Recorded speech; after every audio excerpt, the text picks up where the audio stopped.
अहिरवाल की सियासत में पूर्व मंत्री ओम प्रकाश यादव के उस बयान ने बवाल मचा दिया है, जिसमें उन्होंने कहा था कि राव इंद्रजीत ही राव कहलाने के एकमात्र अधिकारी हैं, एक छत्र अधिकार उनका है।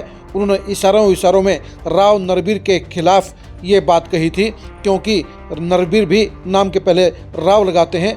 ऐसे में राव को लेकर रार छिड़ गई है और अहिरवाल में सबसे बड़ा सवाल ये खड़ा हो गया है कि असली राव आखिर कौन है। नमस्कार, मैं हूं कुलदीप शुरान।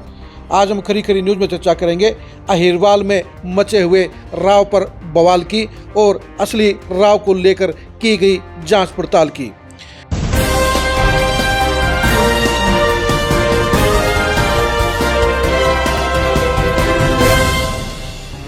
अहिरवाल में राव शब्द की बड़ी इंपॉर्टेंस है। राव शब्द रसूख का प्रतीक है, दबदबे का प्रतीक है, बड़ी पदवी का प्रतीक है। इस समय अहिरवाल के लगभग आधा दर्जन नेता अपने नाम से पहले राव लगाते हैं। इससे पहले भी इतिहास में काफ़ी लोगों ने राव शब्द का इस्तेमाल किया है। ये क्लियर नहीं है कि राव शब्द का सबसे पहले किसने इस्तेमाल किया और राव की उपाधि कब से शुरू हुई, लेकिन अहिरवाल में फिलहाल मुद्दा इस बात का छिड़ गया है, बहस इस बात की छिड़ गई है कि राव इंद्रजीत और राव नरबीर में से असली राव कौन है।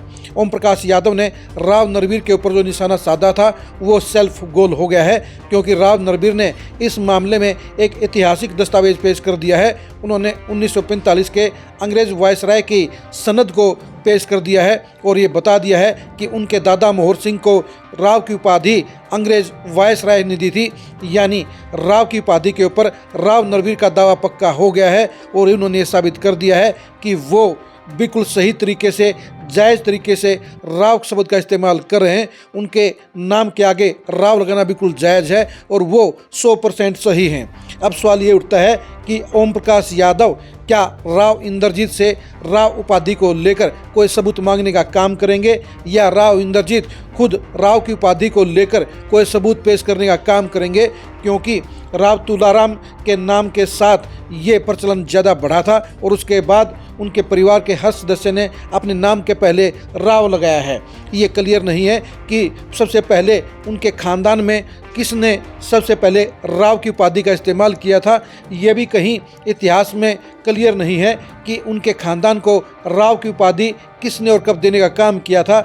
यानी अब गेंद राव इंद्रजीत के पाले में आ गई है और राव इंद्रजीत के लिए भी ये ज़रूरी हो गया है कि वो इस मामले में अपनी पिक्चर क्लियर करें, अपने परिवार के राव होने के दस्तावेज पेश करें, कोई सबूत पेश करें, तभी उनका दावा राव नरबीर के बराबर साबित हो पाएगा। अगर राव इंद्रजीत इस मामले में कोई सबूत नहीं दे पाए, कोई दस्तावेज नहीं दे पाए, तो ये क्लियर हो जाएगा कि राव की उपाधि के मामले में राव नरबीर बिल्कुल पक्के खड़े हैं।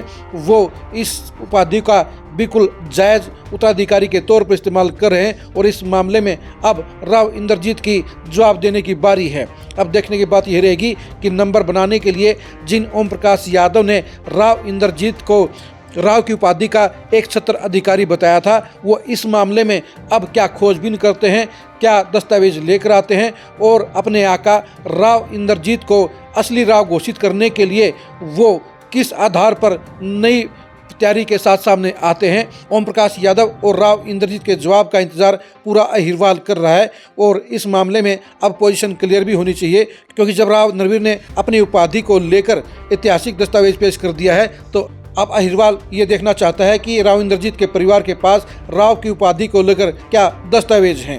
राव शब्द के इस्तेमाल को लेकर अहिरवाल में कोई दिक्कत नहीं है, लेकिन जब से ओम प्रकाश यादव ने राव शब्द की उपाधि का एकमात्र अधिकारी राव इंद्रजीत को बताया है, तभी से बवाल पैदा हो गया है। वैसे अहिरवाल के लगभग 1 दर्जन नेताओं ने राव शब्द का अपने नाम से पहले इस्तेमाल किया है और अभी भी कर रहे हैं और इसको लेकर किसी को दिक्कत भी नहीं है, लेकिन पंगा ओम प्रकाश यादव ने खड़ा किया है।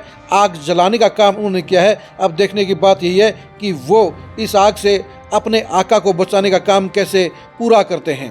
राव पर चढ़ी रार के अंजाम को जानने के लिए आप लगातार खरी खरी न्यूज़ के साथ बने रहिए।